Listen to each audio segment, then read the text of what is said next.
एक दिन एक बूढ़ी औरत नबी पाक सल्लल्लाहु अलैहि वसल्लम की खिदमत में दाखिल हुई और उसने कहा, या रसूलुल्लाह, आप मेरे लिए दुआ फरमा दें कि अल्लाह ताला मुझे जन्नत में दाखिल कर दे। आप सल्लल्लाहु अलैहि वसल्लम मुस्कुराने लगे और फरमाया, जन्नत में बूढ़े लोग नहीं जाएंगे।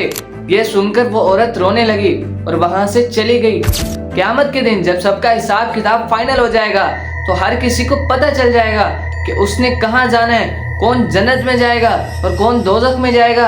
इस वक्त तीन तरह के लोग सामने आएंगे।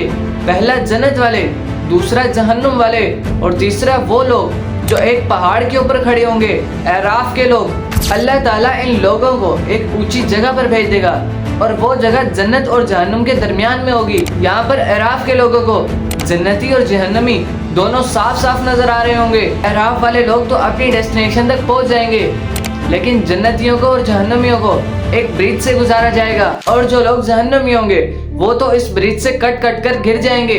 जन्नती लोग इस ब्रिज को आराम से क्रॉस कर लेंगे और जन्नत के सामने वाले ब्रिज की तरफ जमा हो जाएंगे और इसी पुल पर अल्लाह ताला लोगों से हकूकुल इबाद का हिसाब लेंगे। मतलब अगर इस दुनिया में किसी ने किसी पर जुल्म किया था, उसका हक खाया था या उसके साथ नाइंसाफी की थी, तो आज वो उसका बदला देगा। इस हिसाब किताब के दो तरीके होंगे, या तो वो जिसने सामने वाले का हक खाया था वो उसे उसका हक अदा करेगा, या तो अल्लाह ताला उस हक को अपने ऊपर ले लेंगे। इस तरह इन तमाम जन्नती लोगों का दिल एक दूसरे के लिए साफ हो जाएगा। उनके दिलों से हसद, कीना, बुग़्ज़ वगैरह सब खत्म हो जाएंगे और जन्नत में दाखिल होने का अमल यहाँ से शुरू हो जाएगा। सबसे पहले आप सल्लल्लाहु अलैहि वसल्लम जन्नत के सबसे ऊपर वाले और सबसे बड़े दरवाजे के पास खड़े हो जाएंगे। उसके बाद आप सल्लल्लाहु अलैहि वसल्लम सामने वाले दरवाजे को खटखटाएंगे और वहां से एक फरिश्ता पूछेगा कि दरवाजे पर कौन है, तो आप सल्लल्लाहु अलैहि वसल्लम फरमाएंगे, मोहम्मद सल्लल्लाहु अलैहि वसल्लम। ये कहकर जन्नत का दरवाजा पहली दफा खुलेगा और इस जन्नत की खुशबू हर तरफ फैल जाएगी। इसके बाद नबी पाक सल्लल्लाहु अलैहि वसल्लम के पीछे पीछे सारे अंबिया इकराम अलैहिस्सलाम जन्नत में दाखिल हो जाएंगे और फिर अल्लाह ताला के हुक्म से दुनिया का सबसे बेहतरीन दोस्त साथी हजरत अबू बकर सदीक रज़ी अल्लाह ताला अन्हा इस दरवाजे से दाखिल हो जाएंगे। फिर वो सहाबा जो ग़ज़वा बदर यानी कि सबसे पहली जंग में शामिल हुए थे वो इस दरवाजे से दाखिल हो जाएंगे और उसके बाद तमाम जन्नती लोग अपने अपने अमल के मुताबिक दरवाजों से जन्नत में दाखिल हो जाएंगे। जन्नत के बहुत सारे दरवाजे हैं, लेकिन उसमें 8 दरवाजे बहुत ज्यादा फेमस हैं। जन्नत की ऑलमोस्ट 100+ कैटेगरीज हैं, जिनमें से कुछ के नाम तो आपने बार बार सुने होंगे। जन्नतुल फिरदौस, जन्नतुल अदन। और आप सल्लल्लाहु अलैहि वसल्लम ने बार बार फरमाया है, जब भी तुम अल्लाह ताला से जन्नत की दुआ मांगो तो अल्लाह ताला से जन्नतुल फिरदौस मांगना। जन्नतुल फिरदौस कोई आम जन्नत नहीं है, बल्कि वो सबसे ऊपर वाले दर्जे की जन्नत है।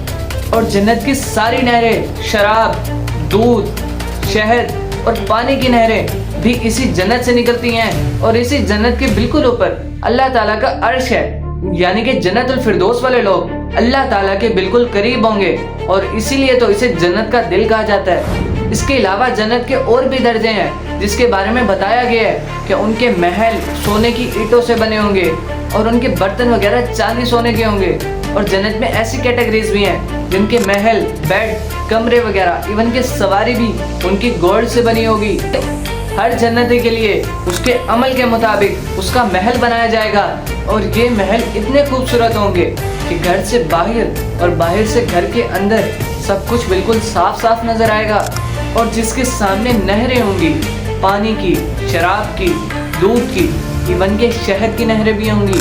और वो शराब इस दुनिया वाली शराब नहीं होगी, बल्कि वो पाक शराब होगी। उसको पीने से सर नहीं चकराएगा, नशा नहीं होगा, बल्कि उसको पीने से जन्नती को मज़ा आएगा। और इसके अलावा हर जगह फ्रूट्स होंगे, इवन कि हर जगह ग्रीनरी होगी। जन्नती को नरम लिबास पहनाया जाएगा और वो लिबास रेशम से बना होगा और जन्नती जो भी सोचेगा उसे उसी वक्त मिल जाएगा। जन्नत में ना किसी को मौत आएगी, ना ही किसी को भूख लगेगी, ना ही किसी को प्यास लगेगी और ना ही किसी को वॉशरूम जाने की जरूरत होगी। किसी भी जन्नती के जिस्म पर किसी भी तरह का बाल नहीं होगा, ना ही उसके चेहरे पर दाढ़ी होगी, बल्कि वो बहुत यंग नजर आएगा। जो शख्स जन्नत की सबसे लोवेस्ट कैटेगरी में होगा उसके लिए 72 हूरें होंगी और 70,000 नौकर होंगे और वो हूरें बहुत पाकीज़ा होंगी और बहुत शर्मीली होंगी। यहाँ तक कि अगर वो अपना थूक भी किसी समंदर में डाल दें तो वो बिल्कुल मीठा हो जाएगा। जन्नत में सारी औरतें बिल्कुल जवान होंगी और उनकी जवानी कभी खत्म नहीं होगी। इसीलिए तो रसूलुल्लाह सल्लल्लाहु अलैहि वसल्लम ने उस बूढ़ी औरत को ये फरमाया था कि तुम इस हालत में जन्नत में दाखिल नहीं हो सकती, क्योंकि जन्नत में कोई बूढ़ा शख्स दाखिल नहीं होगा। ये जन्नत की सारी नेमतें एक बड़ी नेमत के सामने कुछ भी नहीं होंगी, और वो नेमत होगी अल्लाह ताला का दीदार। हर जन्नती को अल्लाह ताला का दीदार कराया जाएगा। अल्लाह ताला का दीदार करने के बाद इन लोगों के चेहरे बहुत रोशन हो जाएंगे, और जब ये अपने घर जाएंगे तो वो कहेंगे कि आपका चेहरा आज बहुत रोशन है। और वो लोग जो जन्नत और जहन्नुम के बीच में थे, यानी अराफ के लोग, अल्लाह ताला उन्हें भी जन्नत में दाखिल करेंगे। और फिर इसके बाद जहन्नम में से लोगों को निकाला जाएगा, और अल्लाह ताला फरमाएंगे कि अगर इनके अंदर सिक्के के बराबर भी ईमान हो तो इन्हें जन्नत में डाल दो। अल्लाह ताला फिर फरमाएंगे कि अगर इनमें किसी के पास भी आधे सिक्के जितना भी ईमान हो तो उसे भी जहन्नुम से निकाल दो। फिर अल्लाह ताला फरमाएंगे अगर इनके दिल में राई के दाने के बराबर भी ईमान हुआ तो इन्हें जहन्नुम से निकाल दो। जैसे ही वो लोग जन्नत में दाखिल होंगे तो जहन्नुम की आग की वजह से वो बिल्कुल कोयले जैसे हो चुके होंगे। फिर उन्हें एक नहर में डाला जाएगा, नहर हयात में। जब वो उससे गुसल करके बाहर आएंगे तो वो ऐसे होंगे जैसे कुछ नया पौधा उगता है, और उसके बाद उन्हें भी उनके अमाल के मुताबिक जन्नत में जगह मिल जाएगी। जन्नत में सारे लोग बिल्कुल खुशी खुशी रहेंगे, लेकिन एक वक्त ऐसा आएगा जब उन्हें चीखों की आवाज़ सुनाई देना शुरू हो जाएगी। और फिर जन्नती जब इस आवाज़ का पीछा करते हुए जाएंगे और सामने के मनाजिर देखेंगे तो उन्हें ये नजर आएगा, यही वो जहन्नम है जिसके तुम्हें धमकी दी जाती थी, जो तुम कुफ्र करते रहे हो। Subscribe for more.